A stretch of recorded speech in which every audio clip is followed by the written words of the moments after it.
What's going on, everyone? Welcome back to Nooners of Locations and Lore.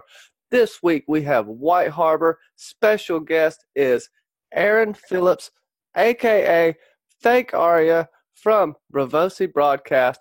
Can't wait to get into it. The Mummers Farce Conspiracy. So, with that, hey Fake Aria, how are you doing? I'm doing really great. Thank you for having me on, Johnny. So happy to be here. I am happy to have you, and this is going to be a really fun time. We'll be doing a little quicker show today, so let's see how you like it. Let us know in the chat. And with that, why did you pick White Harbor? And we'll just get right into the juice of the history right after you get done with that. The juice. So I chose White Harbor. I just have always been a big fan of it. I'm a Northern fan and, loyal to the Starks. But White Harbor just has always felt really familiar to me. I'm from the Northwest, from the Seattle area. So just kind of being on the water and having like the smells in the air that Davos kind of describes, it just seems very like familiar to me. So I've always enjoyed the chapters there, and then of course the whole Manderley Northern conspiracy and all that fun stuff I love. So it's really a fun location. Up there, do you have any mermen? I haven't seen any mermaids out there personally, but you never know. I Salt of the earth type person, huh? No. think so. But White Harbor, to that point, is kind of the mouth of the North.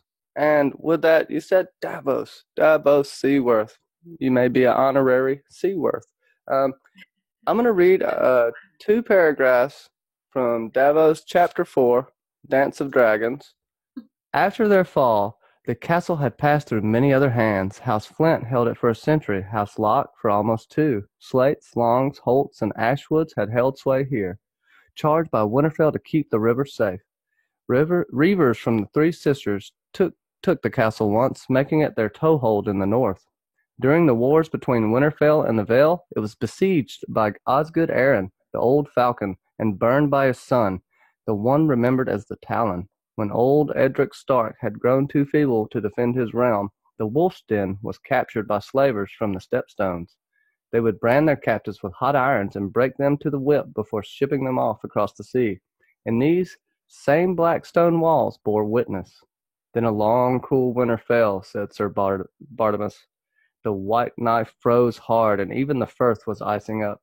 The winds came howling from the north and drove them slavers inside to huddle round their fires. And whilst they warmed themselves, the new king come down on them. Brandon Stark this was, Edric Snowbeard's great-grandson, him that men called Ice Eyes. He took the Wolfsden back, stripped the slavers naked, and gave them to the slaves he'd found chained up in the dungeons. It's said that they hung their entrails in the branches of the heart tree as an offering to the gods, the old gods, not these new ones from the south. Your seven don't know winter, and winter don't know them. Boom. That's Interesting. insane. Yeah, I know, right? I Sounds just like caught something too while you were I did too. reading through that. Was it the iron? The he or they brand them with a hot black iron? Well, that too. You got hard home connections there as well. It sounds a lot like hard home too. I will let you talk a little bit about what's the history of White Harbor for the most part. We have two histories, the Manderleys and the one I just read that's seemingly full of turmoil and war. I don't know. What do you think about the history in general? And then we'll get into the location itself, some of the places, and a little bit of the architecture, so to speak. Sure. Well, so the Wolf's Den has been there for thousands of years. It's been, home to Starks, to like the younger sons or uncles or cousins, and then to other vassals to the Starks for thousands of years. So it's a very old castle. It's in, a seemingly really important location. And obviously it's important to them, to the North and to the Starks, um, because they were keeping it within the family for so long. So, And then just within, kind of approximately the last 1,000 years or so, it went to the Manderleys, who were driven north from the Reach. So for overreaching. So it's kind of interesting location. Overreaching and overstepping their bounds, right? So it's a little up for debate what happened there. We heard what the quote was and the description of what that's basically all we know of what happened before the Manderleys got there for the most part. And why they were sent there for overreaching, it almost seems like a play on words in a sense, and I know we'll get into that. Indeed. Yeah, actually, once I said it out loud, I was like, wait, overreaching from the Reach. There is some kind of interesting language that's used as far as why they left the Reach. And it's all very secretive. It's very theatrical. The Manderleys are very theatrical. So it's just kind of interesting. Once we kind of were discussing it and analyzing it, we kind of came up, because the Manderleys are, one of my favorite things about them is they're so good at flying under the radar. And that's even going back to, earlier times when, like in Fire and Blood, we have examples of it. They're very present, but they're very under the radar, but they're very active at the same time. It's just they're sneaky. Yeah, very true. The overreaching aspect makes me think that it's an extension of the Order of the Green Hand, which they still recite to this day. Wyman Manderley states that he is a knight of the Order of the Green Hand, which makes me think that we may even have something to do here with the making of the knights, first Knights King, or some other type of magic, possibly. Um, to your point, maybe with the Arm of Dorn, we're trying to figure out a little bit here. But I think if we go through the descriptions of some of the places, and I think we'll start to be able to decipher here, especially once we get into the Wolf's Den and Fishfoot, old Fishfoot. Old Fishfoot. But where would you want to start? The Merman's Court, which is fantastic and beautiful. Mm-hmm. So yeah, so we'll talk about kind of the layout of the city. So the Wolf's Den is kind of the oldest part of the city. It's like the original castle. At this point, it's thousands of years old, so it's kind of crumbling. I think it said that it has black walls. They're kind of crumbling. It's right down there at the mouth of the White Knife. So at this point, it's kind of, since it's in sort of a sorry state, they've just made it a prison now. And Davos is kept there when he is arrested / killed and kept down there. So all right, so let's go through these locations. We'll mark down what we think is important and bring it back to the end. Everybody in the chat, definitely mark that down as well. And go ahead, Aaron. Sure. So we kind of talked about the Wolf's Den. So that's the oldest castle that's in White Harbor. It's right down at the mouth of the White Knife. And it used to be the main castle in White Harbor. That's where historically the lords have lived. But now, since it's kind of crumbling and decrepit, it's been changed into a prison, and Davos is kept there. But it's like pretty nice. Davos says his prison cell is likely a lord's chamber, and it has like a built-in privy, and he's treated pretty well there. So it's pretty comfortable in there. But there's definitely, not rumor, it's definitely well known that there are like torture cells. There's oubliettes, if I'm saying that correctly. I'm not French. and that things of that nature down below where he's staying at. So it's a pretty well-known prison. In within the castle, there is an inner courtyard, and in there is a great weirwood tree that's growing. So we're going to discuss that probably a little more later. But it's a huge, huge weirwood, and it's kind of cut off from everything else. It's sort of hidden within the courtyard in the Wolf's Den, so not entirely accessible for the whole city. Um, And along with all of this, that when we're getting fed this information, you're getting images with Davos of waves crashing and destroying stuff, or and wearing away is another thing that you may want to write down. yeah, it's kind of, and I think we had kind of mentioned too, like the imagery is kind of familiar to like Harrenhal, kind of where the towers are kind of crumbling and decrepit and just old, but still, very important. It's like Winterfell too, in a sense, where there's two castles. You have basically your outer wall and your inner wall, and here you have what, the old castle and new castle, right? Mhm. Yeah, so the new castle was built after the Manderleys became the lords in White Harbor, and that's where they live now. It's in better condition. It's up the hill, so it's up on the top of the hill. You can kind of see the whole city from there, and there between the Wolf's Den, which is down at the water, and then the new castle, which is up high, there's the castle stair, which is just a big long walkway um, that's got mermaids, and they're holding like bowls of whale fat to that they burn. That's like, your street lamps basically out there. So it's very like there's just so much imagery with White Harbor. It's so cool. Some drugs in the air, man.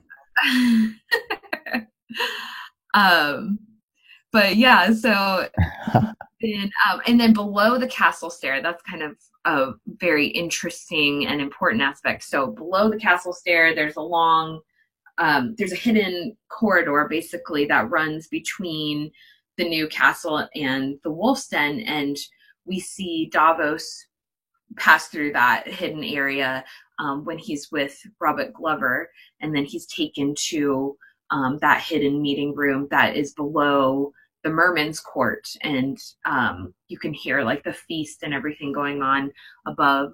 So the Merman's Court is like their court of the castle. So it's where Wyman and family and Freys they hold court, and it's very like, yeah, it's beautiful. You mentioned it. It's like elaborately painted in there. The floors have like paintings of all these sea creatures and black seaweed and all this kind of stuff, and then the walls are carved with like sharks and whales and mermaids, and there's like statues of mermaids all over in there. So it's very cool. And even a kraken attacking a leviathan. Oh, but with that, we got to think. We got far-reaching Iron Brand, waves crashing, the mermaid symbolism. What else we want to throw in there? We got the black stone of the Wolf's Den. Mm-hmm. Let's make a list for these people so they can do this theory along with us. Yeah, I mean, it's very underplayed because we do get, a couple chapters there, but it's kind of like how like the Frey pie and everything goes, like with the pink wedding, Ramsay and Jane's wedding later. It's like, the Manderleys are doing something very active, and it's just completely like under the radar. Nobody's thinking anything of it. But meanwhile, we have this city that has very important things going on, very old, important castle. Just, I don't know, all kinds of symbolism. Not to mention, you got the Knight of the Order of the Green Hand. Then you have the weirwood tree that you spoke of that looks just like Wyman Manderley. So, yeah, get into that too. Yeah. The weirwood tree that's in the the courtyard at the Wolf's Den is, it's said it's huge, and it's, you know, growing out. The roots are kind of like busting through the walls. They're like reaching through old windows, and then the face is like, it says it's fat and it's angry. Well, who do we know in the story that's fat and angry and at White Harbor but Wyman Manderley? So, and then he's also an Order of the Green Hand, who, you know, is associated with the Isle of Faces, and, um, you know, Children of the Forest, and then like the Weirwood Groves and all this. So it's pretty clear that Wyman is in communication with, you know, through the Weirwood net. Yeah, it's almost as if Wyman Menderley as well somehow lets the lonely light go out, because we seemingly it seems like there's a bunch of sacrifices, at least a bunch of death, because this weirwood has grown fat and gluttonous on the dead. Seemingly, that's the symbolism I'm seeing here. How about you? Yeah, I agree. I mean, that's how the werewoods are fed, is, you know, from sacrifice. And then, you know, as you read in the that excerpt from before, um, there is history of, you know, sacrifice in the fashion of the old gods, and the people hanging up the entrails in the godswood tree. So, and there's even a book that was written by Maester Yorick, who was in service to House Manderley. Um, I'm not, this was several hundred years ago, but there is a big section in it about blood sacrifice to the old gods. And that's under, you know, the Manderley's lordship. So, it is said that, you know, they talk, there's a lot of mention about the Manderleys worshiping the seven, and they brought the seven with them when they came up to the north. But The mummer's farce. Get into that. We might as well. We can't help ourselves. but yeah, so it's, you know, it's obvious that there's still worship of the old gods, and that they, so basically what we've kind of come up with is they're kind of playing everybody. They're kind of, it seems very, what's the word I'm trying to think of? It just seems very well placed that they were put at White Harbor. You know, they're chased from their home and that kind of thing. But really, you know, as we were kind of analyzing it, we were finding that it almost seems like that's part of their theatrical, you know, their mummers farce, is that we don't really think they were necessarily chased out of there as much as it was like an important part of the puzzle for them to be put there. Or potentially there may have been like, you know, the maesters or sort of the newer houses may have been, you know, they don't say the South remembers, the North remembers. So they may have forgotten or decided, you know, whatever with these weirwood trees, and decide they want to cut them down. And maybe the Manderleys were like, whoa, you know, we're Knights of the Order of the Green Hand. These are important. We have a duty here. And if you guys aren't going to be a part of that, then, you know, we're going to go where it is. Do you think there was a secret deal made there? And I want to read this chapter where he's talking to Davos about how everyone's watching him. You know, they're all watching. He's got to put up this face. Even the maesters. The maesters don't like the old gods or the children. They completely dismiss them. Now, you could argue that they're protecting them, or that they're just trying to be rid of anything magic. It's kind of up to you. I think the maesters did it. Ha! But Exactly. yeah, he just wants the phrase to choke on their fables. I mean, and a lot of this here is a lot of stuff that parallels. It's like he's trying to say what he means through code. I don't know. It's weird. Everything that he's sort of presenting is like a lie, obviously, but then when he sort of becomes truthful, you know, it applies to what he's doing as far as the Grand Northern Conspiracy, and his plan with the Freys and the Frey pie and all of that. But it could potentially, like, if you look at those words from the perspective of if you think it in your mind of they came to the north to sort of be protectors, you can kind of apply a lot of the things that he's saying to that and use those words, to consider like a Mummer's farce conspiracy. Yeah, and I guess I'll read some of the chapter because I can't help it. But one of the phrases he says, "When treating with liars, even an honest man must lie. I did not dare defy King's Landing so long as my last living son remained captive." That phrase, even an honest man must lie. But yeah, they're talking about their children. Davos is relating to him through having kids. He's like, you understand, but he says I'm fat, and many think that makes me weak and foolish, which is another way that he's already played this game. All right, so he says, "Soon I must return to the feast to toast to my friends of Frey. They watch me, sir. Day and night their eyes are on me, nose sniffing for some whiff of treachery. You saw them, the arrogant Sir Jared and his nephew Rhaegar, that smirking worm who wears a dragon's name.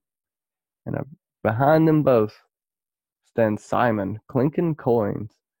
And then he goes on to talk about Maester Theomore, talks about his Lannister heritage. "I say, may the Freys choke upon their fables. I drank with Jared, jape with Simon, promised Rhaegar the hand of my own beloved granddaughter. But never think that means I have forgotten. The North remembers, Lord Davos. The North remembers, and the Mummer's farce is almost done. My son is home." His second son did come back alive. The Freys actually brought his bones, so that's why they came.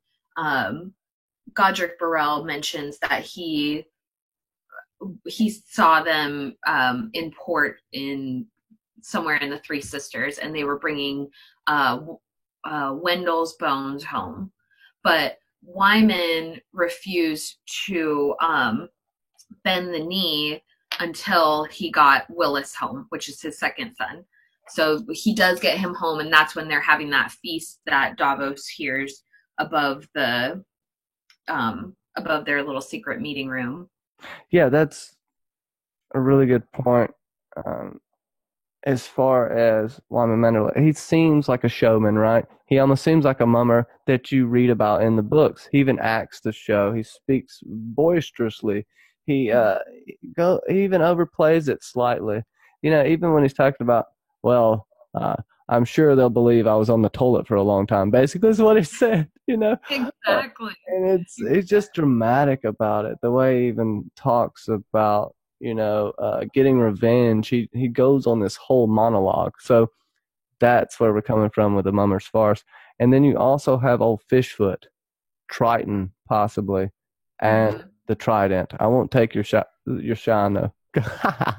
So Old Fishfoot is a big statue that's in the main city square fountain. So he's a big merman, sorry, and he's holding a trident. And it's just like the big, he has like fresh water and stuff, so people can go there and get water, or they go and like kind of wash their clothes and that kind of thing. And it's just sort of in the middle of like a city square where there's like vendors, people selling food and that kind of thing. And then also in that city square is the Old Mint, which is a place where money is produced, obviously, but it's been closed for a long time because they're not really producing money in the North since the conquest. However, when Robb what if somehow it's a forge? Like, I know it meant in a sense a forge, but what if there's something there that can be made? There's an apparatus that can possibly make something we need later. I don't know about Valyrian steel because you don't really need to make one. There's so many, but could be something there. That's a good point. They are producing I think on Seal Rock, they have like a military kind of outpost. So I would imagine they probably have something like that going on there too. But they could be doing, I mean, who knows what they're doing in the Mint, because it's been there for, probably thousands of years. And Davos mentions that it was always closed from all of his visits there. But when he is there in A Dance with Dragons, there's a bunch of kind of refugees staying in there that came down the White Knife. They're basically trying to escape Ramsay Bolton and his sort of terror that he's reigning throughout the North. So, but a lot of the people that are coming down and staying there, they don't have jobs, they don't have money. So a lot of the young women take up the trade, and then Wyman also has offered to take any young man that basically is old enough to hold a trident, pretty much, which is what they use for their army, which is rather significant. So it's a few things here, like in Greek myth, the trident that Poseidon used, he can shake the earth. You're gonna want to write that down. Shake the earth, move water. In Hindu mythology, it's kind of the same thing, except to fend off negativity, which you could look at the same way, right?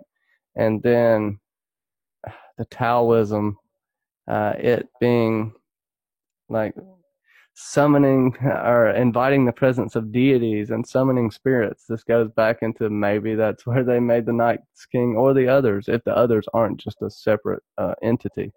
But if we are to believe what the show tells us in that sense, that's one of the main things, that the others were created by the children of the forest. I got something else too with Triton, right? It's the messenger of the sea, and he did the same thing. He blew a trumpet that could call or raise the waves, and that's kind of what old Fishfoot looks like. So, yeah, why do they think just because Theon said Moat Cailin is where this happened? Man, more evidence points to me that this happened at White Harbor with possibly the help of the Order of the Green Hand, not the Hammers of the Waters help. Maybe later with the help of the Long Night. Maybe they helped create this presence. Maybe they sacrificed their own people to be turned into this. Now, also, maybe it's the Starks, some cursed blood, because you do have Brandon Stark ice eyes. Seems to be really obvious, but I don't know. Might be too obvious. I mean, but I do feel like they moved there after the Hammers, and once something else needed to happen with the Andals. It says in history, but that they moved later, but it just seems that this may be a mummer's farce, and they may be mucking up the timeline for the Manderleys. And it's there is a discrepancy with the timeline.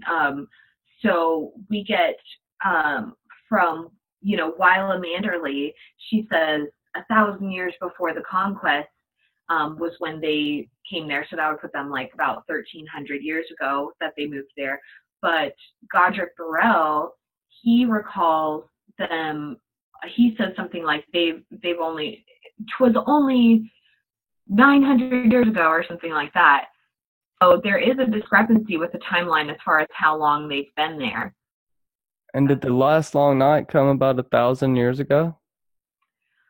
Supposedly, it's so messed up to be able to actually say with any confidence, but kind of. Could you say that? I mean, it kind of depends on like what's the theory that you follow, kind of, I'm more of, it was about 5,000 years ago, but I'm open for anything, really. I still feel like there could have been more than one. 1,000 years ago does seem pretty close comparatively.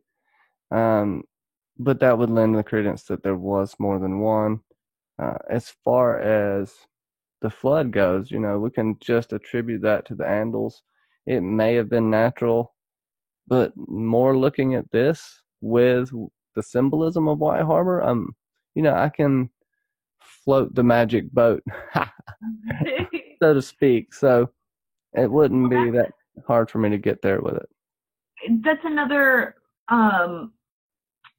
thing that we had kind of discussed last time was, it's always said that the Andals came through the Vale, and that was their path. But I mean, the Vale, if they were to come through the Vale, they would most likely enter through sort of the Gold Town area and then have to kind of make their way over the mountains.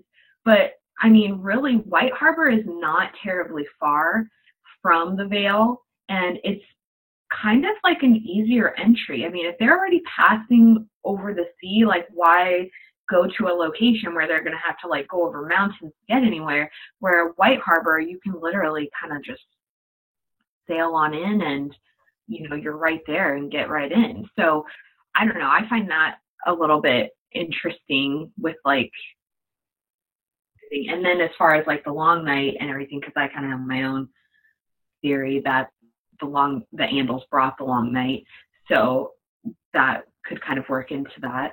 Yeah, it could. So the Andals bringing the long night, which may even be the second one in my opinion. But it might just be the first because there seems to be a peace treaty with the children of the forest by the humans, or the first spin, and you would think that they would make a treaty with them before they made an out of control species, because the children seemingly can't really control them anymore, supposedly. And I don't think that they're going to make a pact after the nuke's already been set off. Like, there's no putting it back in the box. So Yeah. why would you make a pact? I don't. They say, oh, the children helped them defeat them. Like, really, how though? I know they maybe could have told them, Mm-hmm. but why would they ever do that?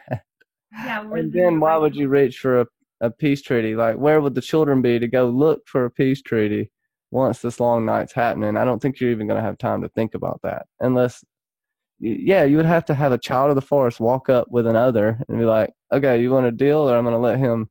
There have to be so many weird circumstances to happen Well, for that's it.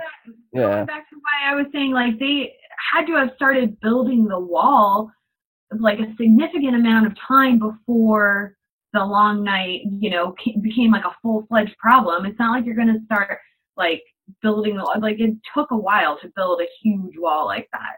Even with magic, you're not going to have giant levitating mile-sized cubes because Germ is not going to do stuff like that. It's going to be made with blood and sweat and tears and a little bit of magic spells.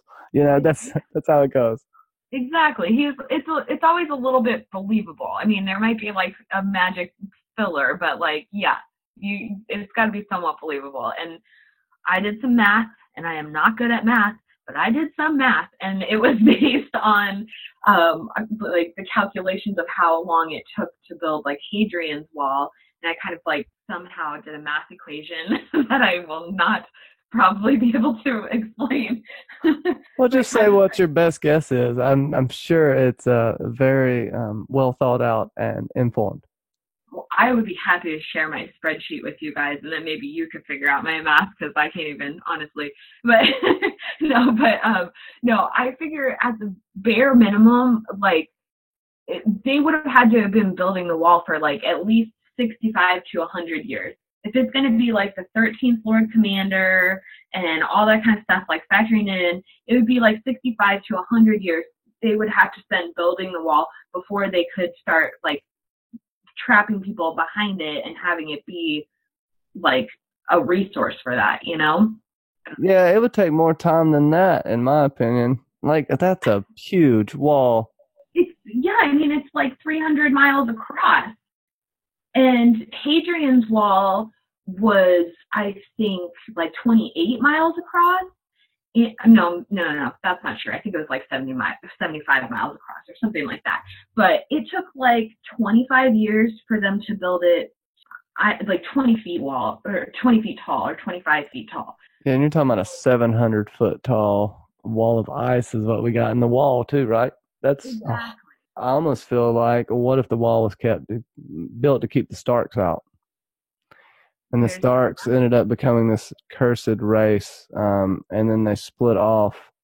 And then the Starks we have now are a bunch of bastards. And then you have the Belle the Bard story and all that. You got all that that could possibly, because Jon Snow is a cursed name. At least Snow is. So, makes you wonder. Well, I mean, the wildlings aren't, it's just like John said, when the wall went up, they just happened to be on the wrong side of it. So, and then, you think about things like um, Brandon the Breaker and Jorman. It's like Jorman didn't, if I don't think Jorman was angry about the wall. I don't think he was trying to get, supposedly the Horn of Winter or Jorman's horn could supposedly bring down the wall, but he never blew it to bring down the wall. But if you want some more details on that, you can check out my Baby Sam video. But just plug that right there. But what if, like, the wildlings really are more of like the guardians of the White Walkers? What if they're on that side because they're actually the stronger race? What if they're sort of like how we view the Starks being like sort of these guardians of the North, but really the guardians of the North are the wildlings? So, that's a good point. And you have the Karstarks and the Starks. They split off, right? How do you know another section of Starks didn't split off? And we had this whole Craster situation too. I almost felt like Hardhome was a spot where babies were sacrificed. That was what the big deal was. But even you can almost say that about White Harbor because all of the trade, the flood, the death that's there, along with the possible life and the Order of the Green Hand, I don't know what their goal is. Who's to say that they don't want, the others? They might have went there to stop these sacrifices. You know what I mean? Totally. Or consider this, like, because we had kind of talked also, okay, so the Hammer of the Waters was said to have been performed at Moat Cailin. That's all the way down in Dorne. They're performing it from Moat Cailin, which is kind of funny because I don't think Moat Cailin is, and I could be wrong with this, but I don't think it's like necessarily a super magical location. I mean, it's not really mentioned to, have any sort of real magical significance. But if you look on the map, it is extremely close to White Harbor. In fact, closer to White Harbor than basically like their vassals, from Widow's Watch or from Oldcastle. And go back to the trident and Triton and what that all represents, even in a sense, the merman. Exactly. If it's, so my thought is, what if the Manderleys are there, potentially be like a setup for a second Hammer of the Waters? Like, what you can kind of see on the map that there's sort of that inlet. I'm not sure what river that is. That's sort of like approaching Moat Cailin there, or the Salt Spear or something like that. But it's not a huge amount of land. Moat Cailin, it's like pretty marshy and yucky over here to the west of Moat Cailin. And then there's like a small bit of land between White Harbor and Moat Cailin. What if, the significance with the trident being like the earth shaker, or summoning like a tidal wave or some kind of crazy water thing. And it could be more like a resonance tuning fork than an actual magical wand. You know what I mean? It makes a sound. Yes, actually, that's great. That's a really good point. But yeah, so I think there could be some significance. Like they maybe like guardians of the North, or sort of like have that ability to kind of, tighten the grip between that small space of land. If the Starks, or if something in the North was becoming out of control, whether it be from the White Walkers or the Wildlings, or something with the Starks, or another long night event or something. I mean, I think that we've all become pretty familiar with the idea of, there being a potential second wall, like we saw in the trailer, the season 8 trailer, where there's like the ice coming from the one side and the fire, and then they meet, and there's sort of like this, collision that sort of creates like almost like an earth wall. It kind of looked like, or like maybe even an obsidian or something like that. I don't know the science behind ice meeting fire. It would cause a reaction for sure. Yeah. So if there's something significant with that trident being there as like an earth shaker, I wonder if that's your, your line right there. There's basically a linear section right there that they could cut the north off from the south completely, and then sort of in between in the neck in that area is all marshy and kind of funky anyways, we know from the reeds and the Cranigmen. What still doesn't make sense is them doing it to get away from bringing the hammers of water down for the first men or the Andals. That doesn't make sense. How is that going to stop them? It's not going to really stop them. People can build a boat. Sure, the first men didn't have boats for a while, but they will eventually. And the children of the forest are smart, so I feel like this is a failed attempt to get salt water across as a barrier to stop the others. Maybe, there's little evidence, like the Knight Who Smoked the Laughing Tree mentioned on the Hard Home podcast, where Arya noticed that the God's Eye water's a little salty. And you still got a couple of other hints at maybe salt being in the wall.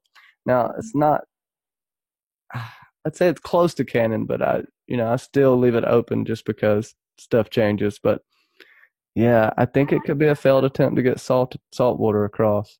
Well, and then you have people like Howland Reed and Wyman Manderley, and then the God's Eye isn't terribly far. So you have sort of these guardians, and who knows who else. I mean, just in that general section, maybe there's a reason why they're all sort of centrally located right there. So they can sort of be like a section, like a guardian section of that area, or like a second reinforcement. Yeah, they might have some type of defense to try to deploy once something happens, because I feel like they've definitely heard about what's going on north of the wall, at least by now, and they're the type of people that won't.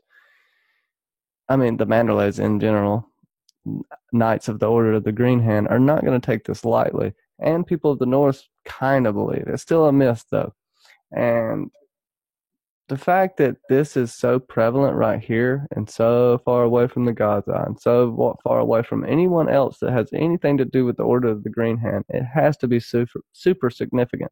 And they're about to send Davos to the island of cannibals, so that's fun. Yeah, it's very interesting.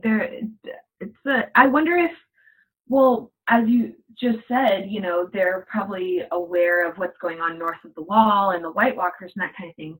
Definitely, especially if they're tapped into the weirwood net, they're definitely seeing that, what's going on. And so I guess that could contribute to, the Grand Northern Conspiracy.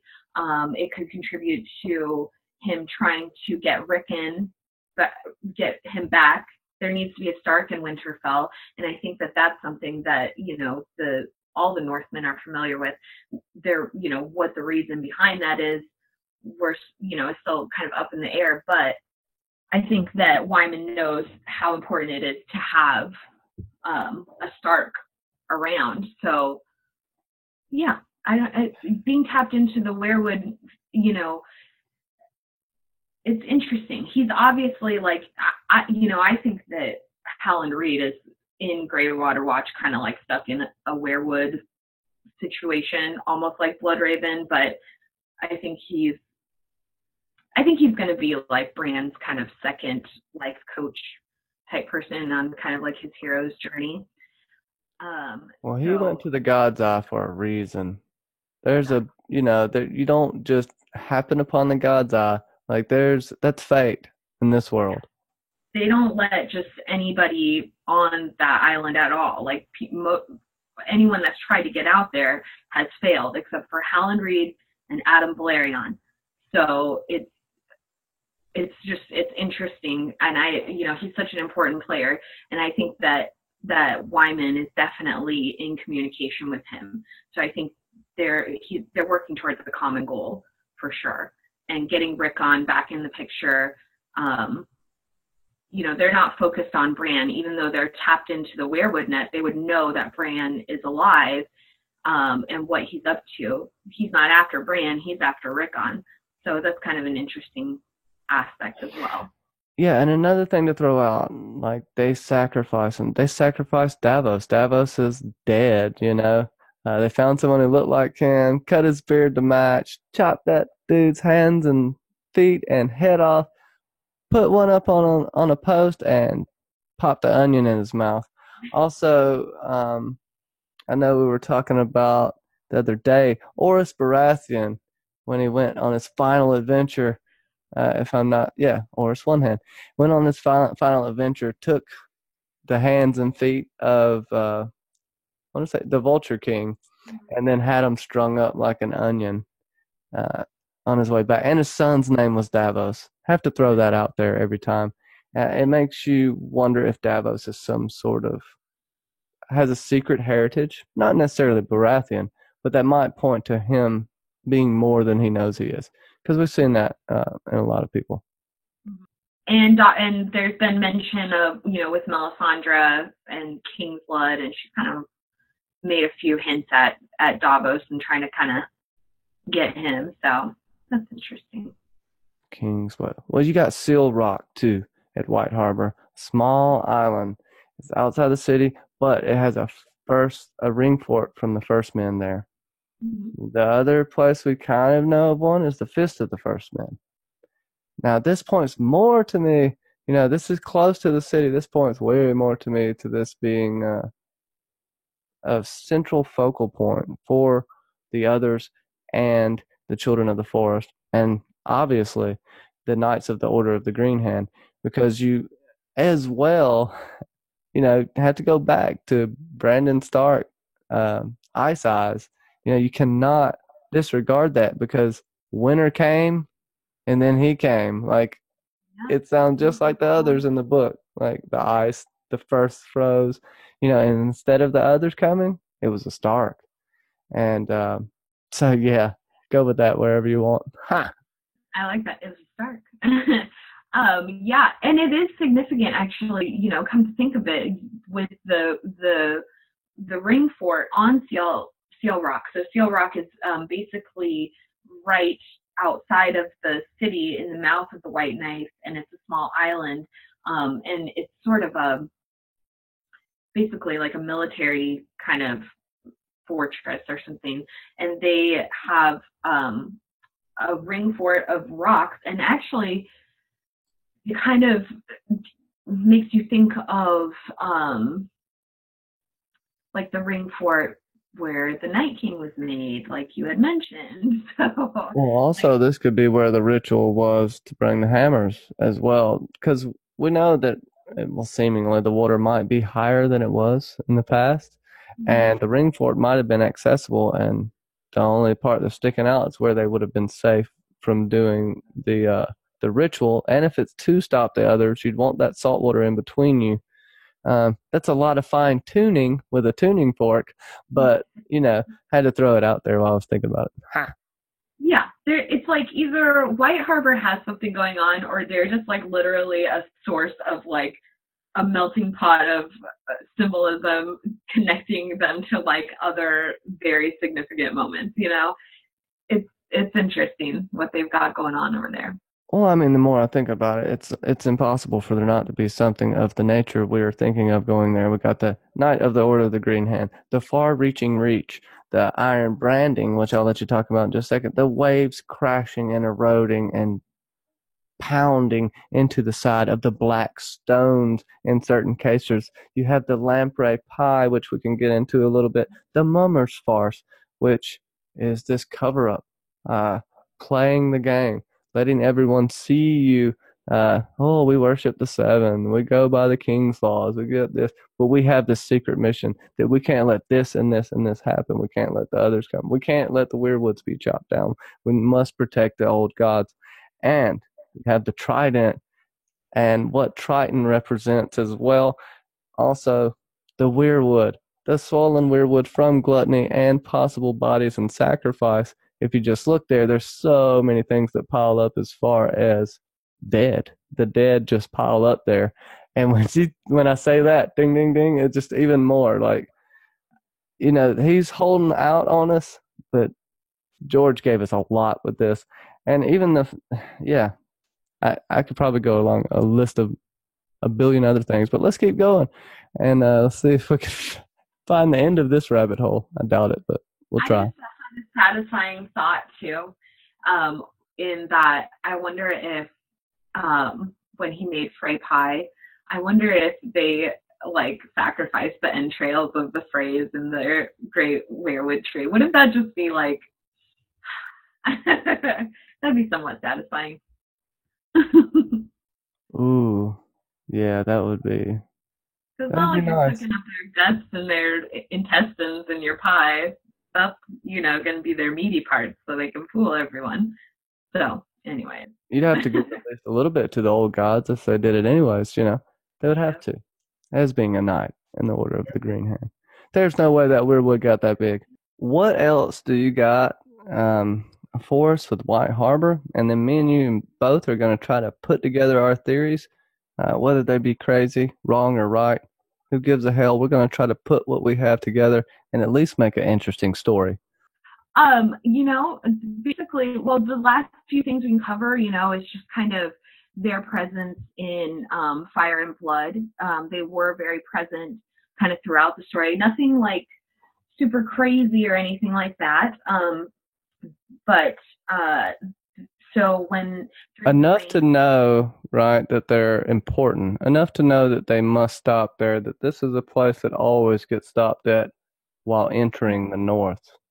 exactly. So when Queen Alysanne and King Jaehaerys, they did their northern progress. King Jaehaerys was stuck in King's Landing for a time, but Queen Alysanne went to White Harbor and they, treated her lavishly. They gave her like a great feast. She arranged a bunch of marriages with their, he had, I think, with a couple of his sons and one of his nephews, and then his daughter and a few of his nieces were sent to be Alysanne's ladies in waiting, and then Alysanne also hosted her women's court, the first of her women's courts in White Harbor. So she had over 200 women from the area come and gather and sort of like voice their concerns and their complaints. And she did that all throughout her progress. And it ended up, one of the main complaints that she was given throughout the North was the Lord's right to the first night, which is where they can come and bed your wife before you can, on your wedding night. And so she abolished that. She was just like, this is BS. These women don't need to be putting up with this. And a lot of times, like the lords that were coming to do this or like claim the Lord's right are just like, gross old like cousins and stuff like that from a lord, and they're just basically like using it to their advantage, and they're just like poxy and like just gross, like fat, greasy dudes. So, so yeah, she abolished that. And one of the other fun things that happened in White Harbor was during that feast, Lord Theomar Manderly, he had a wildling girl that was captured by rangers north of the wall, and then she was being raised raised up by one of Manderly's household guards. And Queen Alysanne just loved that. She just thought it was like so cool because she had her own female guard that she had Jonquil Dark, that was like her personal guard. And so she staged a little battle between those two, the Wildling Girl and Jonquil Dark. And everybody just loved it. Everybody had a good old time. So Yeah, it's a place of ceremony, seemingly. In my opinion, might be the actual site now that we've looked at it. But so I don't say anything that you may say. I will let you put together your theory and take as much time as you need. I'm going to just go crazy with mine, of course, given the last name. we're going to get real tinfoily with it. Personally, I just kind of think, so basically, I think at the end of it, the Manderleys were in the Reach, and they were, Knights of the Order of the Green Hand, as were many. House Gardner was It's all like good. they were the ones that kind of started the Order of the Green Hand, and the Manderleys were loyal to them.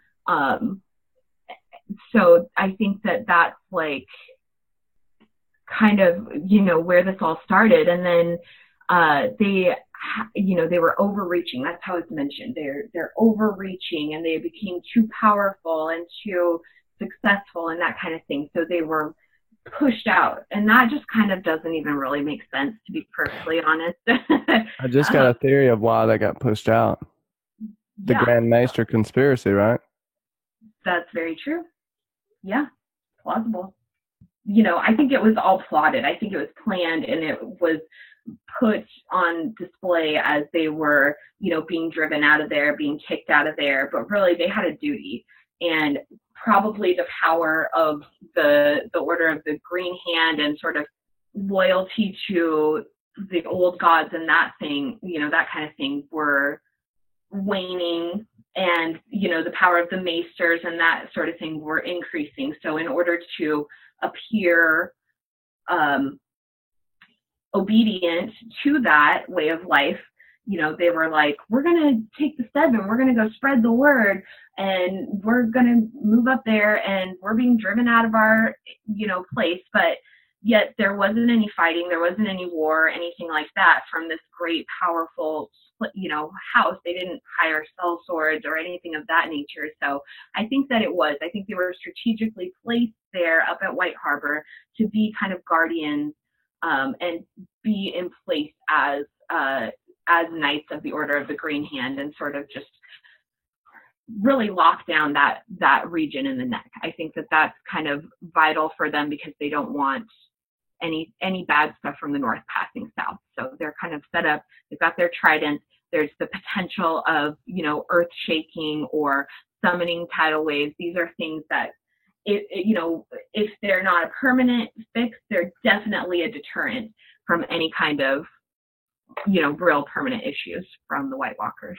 Yeah, I will go with, to your point with that, you have the rise of the Maesters Guild and the faith of the Seven at this point, and the worship of the old gods becomes somewhat of a secret type thing, and it goes underground almost to where it's a secret to society, and that's what screams at us. That's what we know the Order of the Green Hand is. And they were pushed, in my opinion, possibly for a last-ditch effort to use some magic and have another Hammer of the Water situation, or maybe there was only one, and the Maesters know this, so they're putting it down to happening in the past. Now, I'm getting tinfoil here, but Seal Island, that ring fort, seems like a ceremonial place that you could have the tridents being like tuning forks, and also having all of the mythos that comes with the trident of it moving water, it moving waves. Then on top of it, right, you got the godswood full to gluttony. It's being fed, it's being worshipped, and that's why it's thriving. Where you see these other dwindling godswoods, even in Winterfell, it's not that big a godswood because it's only getting the blood off a wiped off sword. If you think about it like that, like it's only getting so much blood. That's kind of how I think on it. With that as well, I believe in the end, they're going to be maybe the first line of the defense. They're the defense for the neck, along with Howland Reed. I think they have something up their sleeve that I haven't quite put my finger on, and I will let you talk because I just ramble and ramble. No, I like it. It's fine. Yeah, I concur. I agree with that. I think that just their location, with it sort of being in that tight location, and then below that is just like marshy kind of yuckiness. There's only so much you can do with that area, and then the trident is just so significant. It's just so, once we kind of studied in on the symbolism of that, I think that it is significant. And yeah, Seal Rock, if I'm envisioning like a Gandalf situation, like Gandalf in the Balrog, where he's like, "You shall not pass" or something, but he's got his trident and he's in the ring for it, and he's just like, boom, I don't know. Anyways, epic. It could be that or like a chant, like we see. Like they do a type of spell and you have the tuning fork sitting in the middle.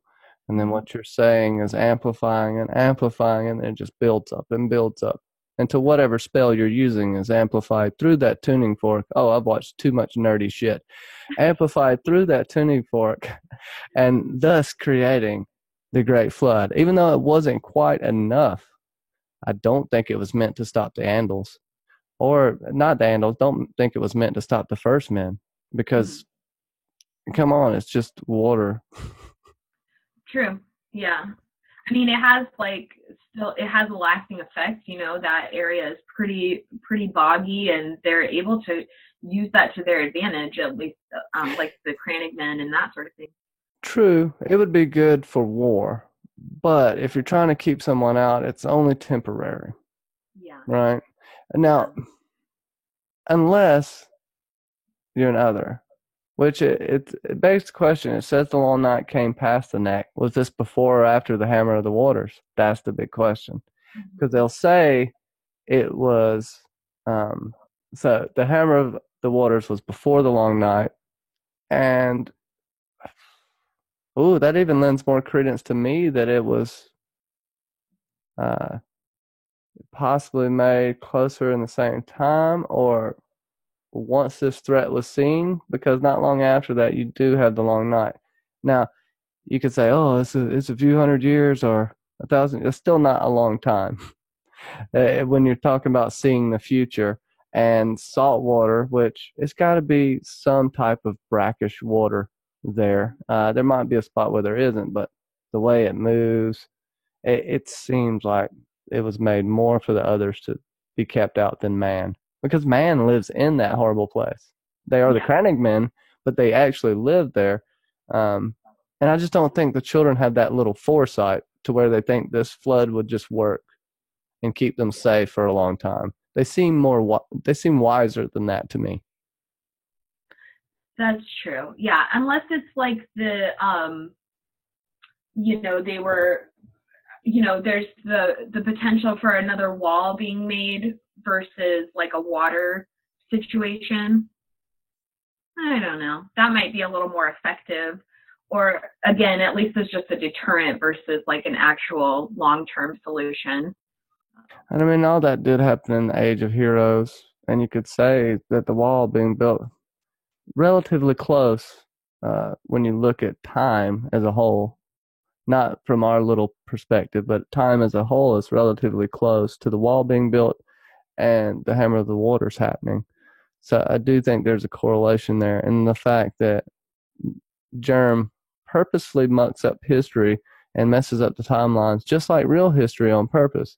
Like he does that on purpose, and it's fun to play with. It also gives you a little bit of what would you call a little bit of plot armor. Helps you be a little more malleable with the story, which is fine with me because you can go. It helps you let your imagination go wild, in my opinion. Hey, so we're almost done, anyways. But yeah, I think that there's enough evidence here for us to really see that there's something going on. They're setting up, and the Manderleys are doing. It's obviously been part of like their lineage as a house to set themselves up as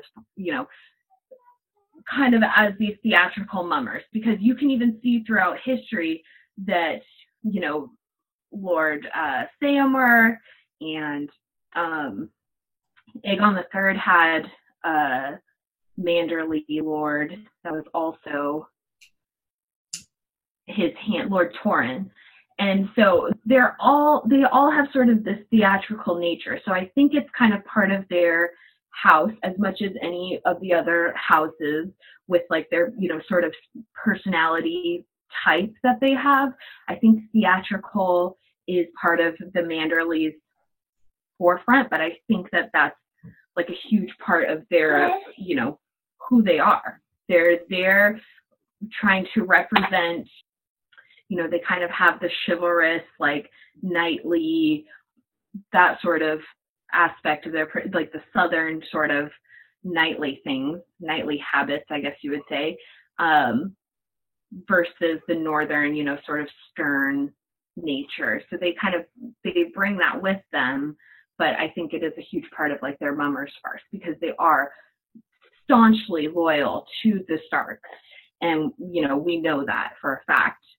They voice it, and their whole mission right now is trying to get Rickon back and sort of avenging for the atrocities in Winterfell. So I think that's a huge, their lineage in their house is like they're probably teaching their, what their true purpose is, what they're truly there for, and then how they kind of have to put up this front.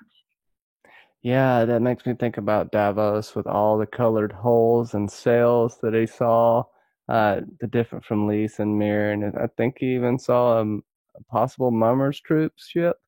There's a lot there. And now, don't quote me on the last part, but there's a lot there that you can see that really gets brought to the forefront. And yeah, those are really good points. And also with the Starks, they owe the Starks a great debt. Makes you wonder what this really is. It's supposedly maybe even Ice Eyes. They owe the Starks a debt, possibly for kicking out the people and giving them a home. But why did they give them a home? The Starks took gold for this, right? So that's what Godric Burrell says. But now, kind of reflecting on it, I mean, I think that in itself could potentially be part of their mummers farce also. I mean, they are like a rich and successful house, but maybe they're painting it to the other lords of that area because they got chosen to be the lords of the of White Harbor versus a Flint or a Locke or even another younger Stark son, any of the other northern houses. Why would they choose the Manderleys? Godric Burrell says they kind of bought their way in, but if they bought their way in, why would they owe a huge debt to the Starks? If they paid their way, they don't owe anyone anything, right? Yeah, it goes back to the connection for me with the Order of the Green Hand, the Knights of the Order of the Green Hand, and the Starks. A very close bond with the old gods, and I almost feel like they are the keepers of that sacred area, which may have been a sacred place to the children, which all places with weirwoods are, but we have some underground caverns.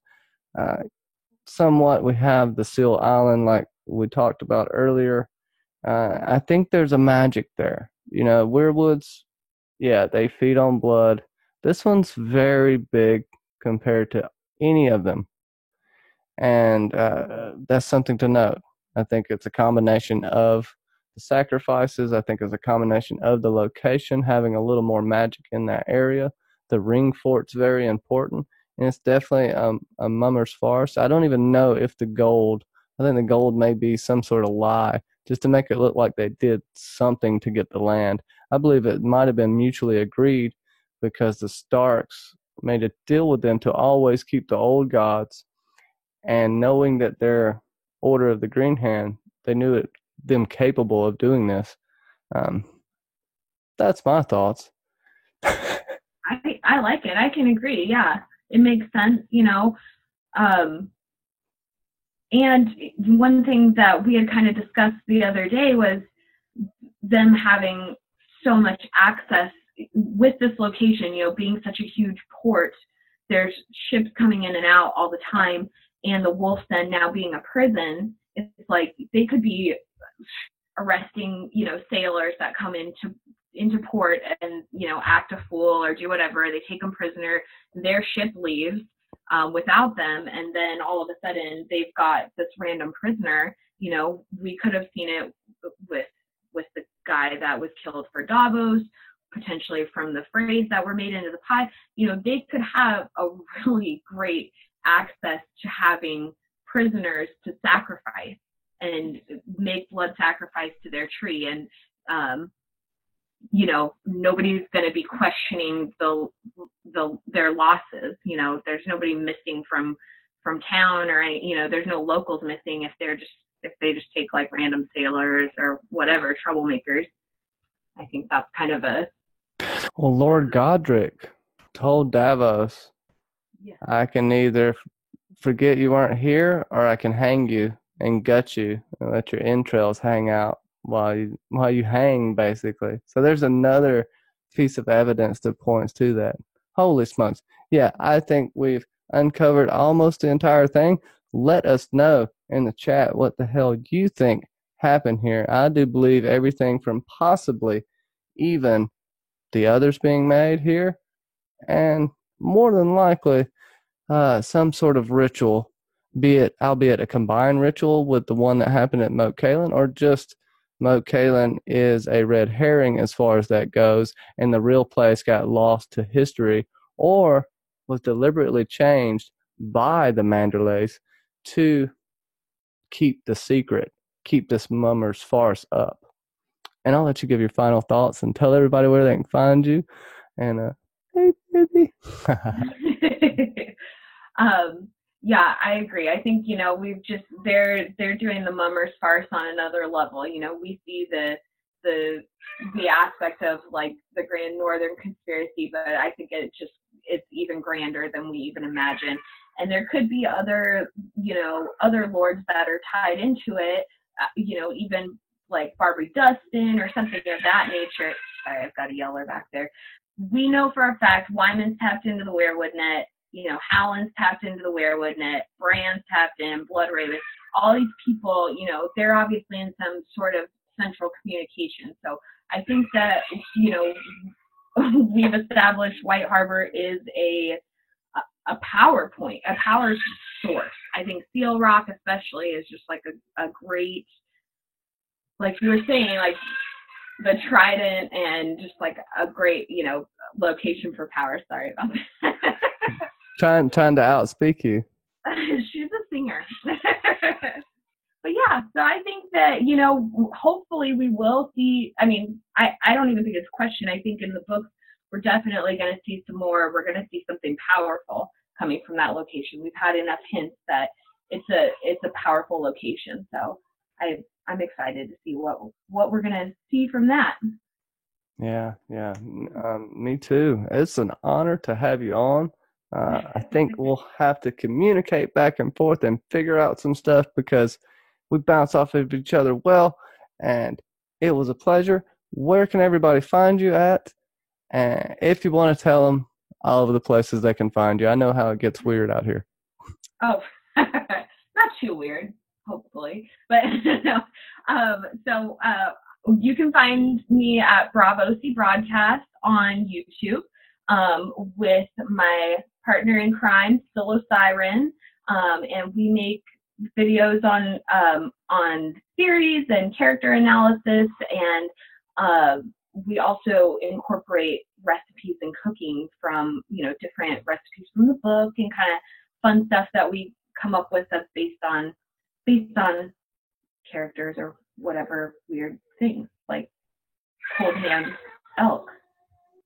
Well, Mountain oysters.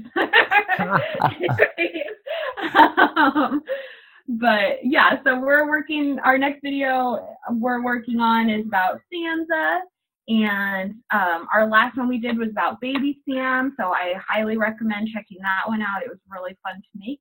And then we're on Facebook, and I'm in the forums and stuff as Fake Aria, so yeah, I'll, you know, whatever, see you guys around there. Yeah. I hope to anyways. Definitely go check out her content. It is very well thought out, and makes you think just quality work. Go check it out. It'll be linked in the descriptions below. I thank you all for joining us. Definitely check out Mackenzie L. Burns, John St. Baptiste, Lawrence Corner. Go get into Geek Chat 1 and join the nerd fandom. Also, check out Secrets of the Citadel if you haven't. I'm trying to think of other people I haven't shouted out. Some great videos. Who else do we like? Lauren's Corner is great. You mentioned her, but I just love Lauren, and she's helping me perfect my Scottish accent. So, and Oh, just that's so gonna you be know, fun. when you're not around, anytime I say your name, it's Johnny Be Crazy. Oh my goodness. Oh, you hear that, Lauren? You got people doing Scottish accents now. I'm not even going to try it because I'm horrible at it. But I know I cut out there a minute ago. If I missed any of my friends, you know who you are. I love you all. Thank you, everyone, for showing up. And this has been Nooners of Locations and Lore, White Harbor.